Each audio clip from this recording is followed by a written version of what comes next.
My name is Christina Pierce, and this is day 7 of my kids being taken from me from Suffolk County Probate. I'm wearing this sweater today because my kids got it for me for Christmas.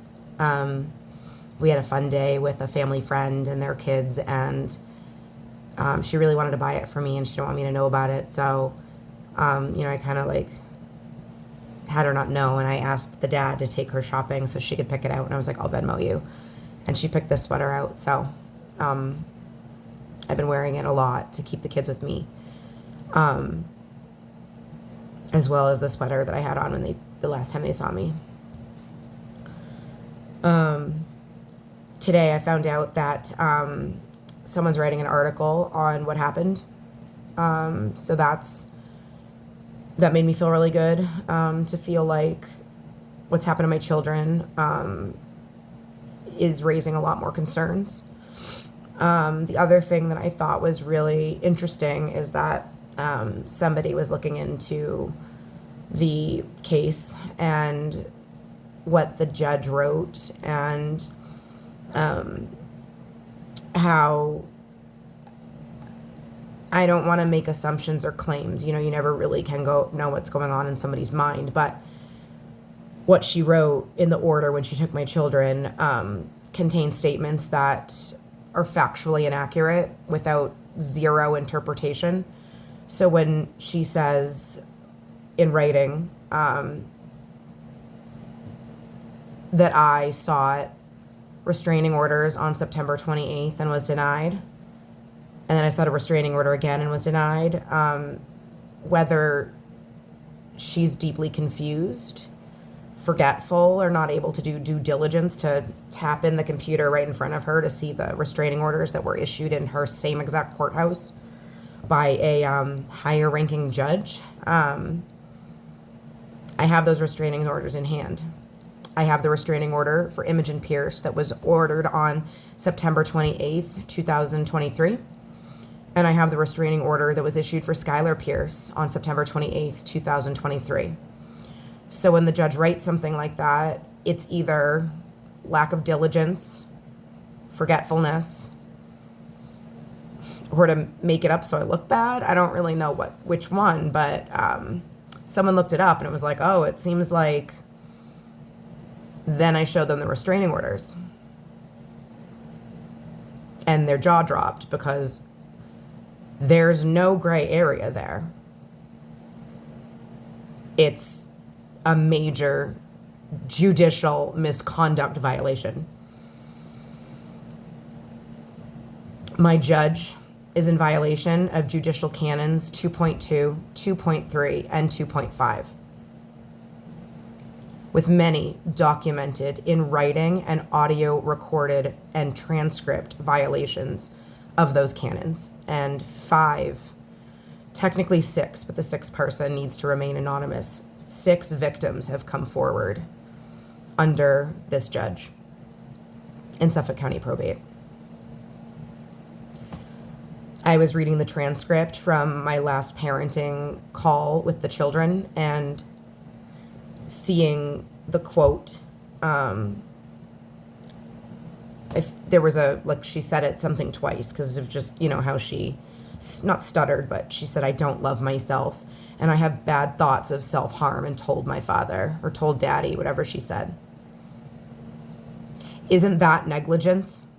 Not reporting bad thoughts of self-harm? My daughter that has suicidal ideations and bad thoughts of self-harm is isolated at her father's house, and he's pulled her out of Girl Scouts, and he's pulled her out of her whole community. The same kid that said she feared retaliation. I mean, I'm sure she used different words, but that's what the crisis counselor reported. And that was what was communicated to DCF when the report was filed against her father.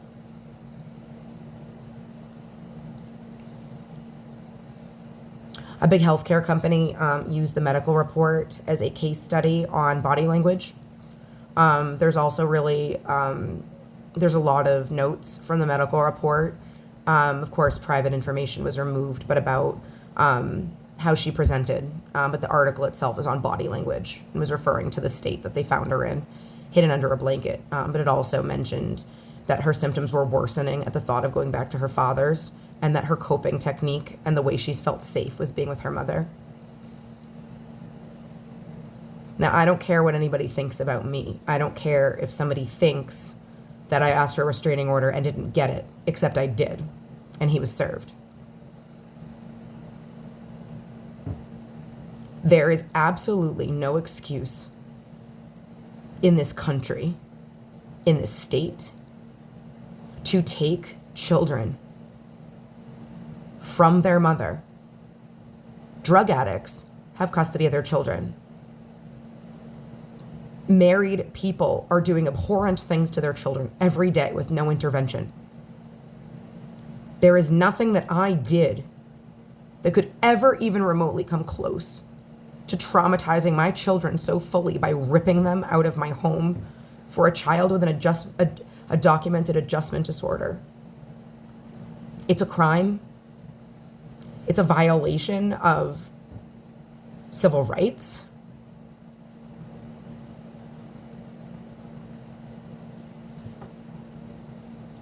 And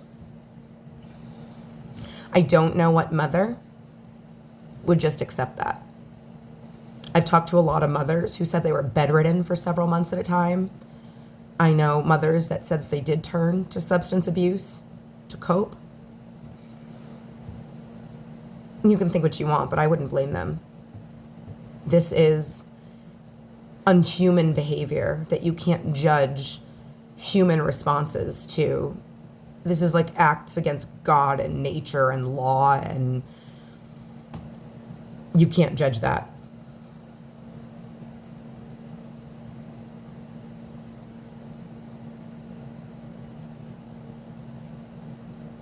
Thankfully, I didn't do that. Not just because of me. I probably would be in bed crying more than I am without support. But I'm very lucky to have the support that I have.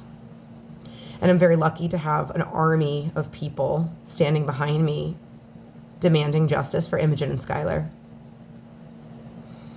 I feel better tonight, but it wasn't that long ago that I was sitting on the floor with my face on the seat of the chair, crying about how much I missed my little girl and how much I miss her brother, and listening to the way they screamed when they were getting off the phone with me. The chaos, you couldn't even of the phone moving and them fighting him, trying to get the phone back, and the screaming that was going on. No, no, no, mommy, mommy.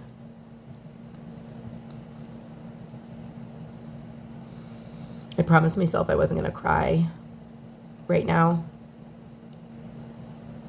My shoulders feel like they're up here. I can't. I don't even know what it's like to feel not in horrible pain. I can't imagine how my children feel, or what this is doing to all of us for the long term.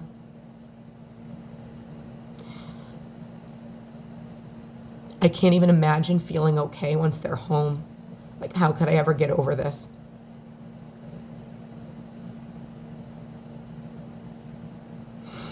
This is the worst thing you could ever do to a person.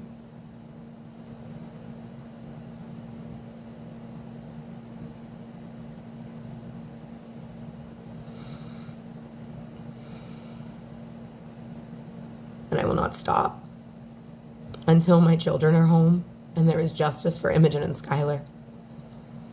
Because this is day 7 that my children were taken from me from Suffolk County Probate.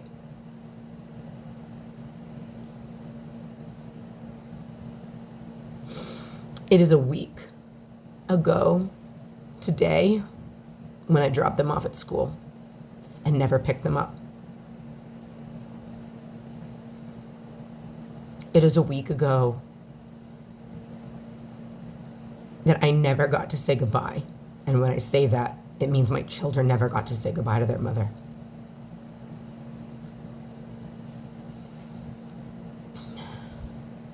This is day 7 of having my children taken from me from Suffolk County Probate.